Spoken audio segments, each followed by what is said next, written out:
Hello friends, आज की हमारी कहानी है क्या ऐसा भी होता है बेटा। हेलो माँ, मैं रवि बोल रहा हूँ। कैसी हो माँ? मैं ठीक हूँ बेटे। यह बताओ तुम और बहू दोनों कैसे हो? हम दोनों ठीक हैं माँ, आपकी बहुत याद आती है। अच्छा सुनो माँ, मैं अगले महीने इंडिया आ रहा हूँ तुम्हें लेने। क्या? हाँ माँ, अब हम सब साथ ही रहेंगे। नीतू कह रही थी माँ जी को अमेरिका ले आओ, वहाँ अकेली बहुत परेशान हो रही होंगी। हेलो, सुन रही हो माँ? हाँ बेटे। बूढ़ी आंखों से खुशी की आंसू धारा बह निकली। बेटे और बहू का प्यार नस नस में दौड़ने लगा। जीवन के 70 साल गुजार चुकी सावित्री ने जल्दी से अपने पल्लू से आंसू पोंछे और बेटे से बात करने लगी। 2 साल बाद बेटा घर आ रहा था। बूढ़ी सावित्री ने मोहल्ले भर में दौड़ दौड़ कर यह खबर सबको सुना दी। सभी खुश थे कि चलो बुढ़ापा चैन से बेटे और बहू के साथ गुजर जाएगा। रवि अकेला आया था।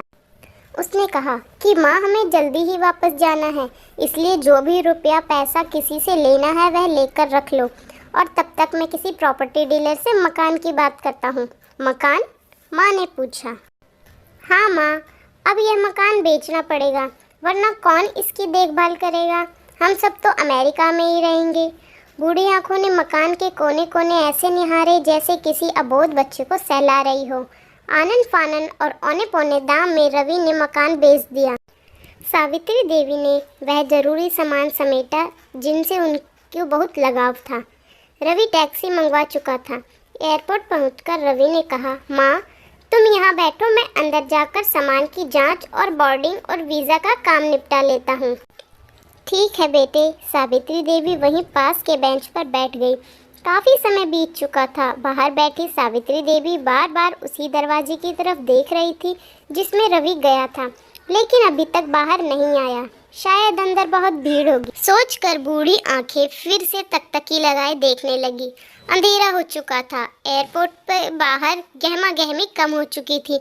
माँ जी किससे मिलना है? एक कर्मचारी ने वृद्धा से पूछा।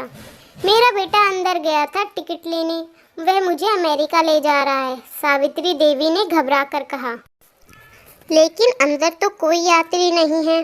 अमेरिका जाने वाली फ्लाइट तो दोपहर में ही चली गई।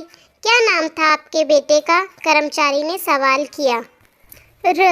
रवि। सावित्री के चेहरे पर चिंता की लकीरें उभर आईं। कर्मचारी अंदर गया और कुछ देर बाहर आकर बोला, माँ जी आपका बेटा रवि तो अमेरिका जाने वाली फ्लाइट से कब का जा चुका। क्या? वृद्धा की आंखों से आंसुओं का सैलाब फूट पड़ा। बूढ़ी माँ का रोम रोम कांप उठा। किसी तरह घर वापस पहुंची, जो अब बिक चुका था। रात में घर के बाहर चबूतरे पर ही सो गई।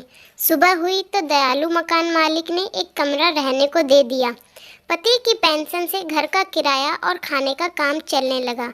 समय गुजरने लगा। एक दिन मकान मालिक ने वृद्धा से पूछा, माँ जी क्यों नहीं आप अपने किसी रिश्तेदार के यहाँ चली जाएं? अब आपकी उम्र बहुत हो गई, अकेली कब तक रह पाएंगी? हाँ चली तो जाऊं, लेकिन कल को मेरा बेटा आया तो यहाँ उसका ख्याल कौन रखेगा? आंखों से आंसू आने लगे। दोस्तों, माँ बाप का दिल कभी मत दुखाना। माँ तो माँ होती है।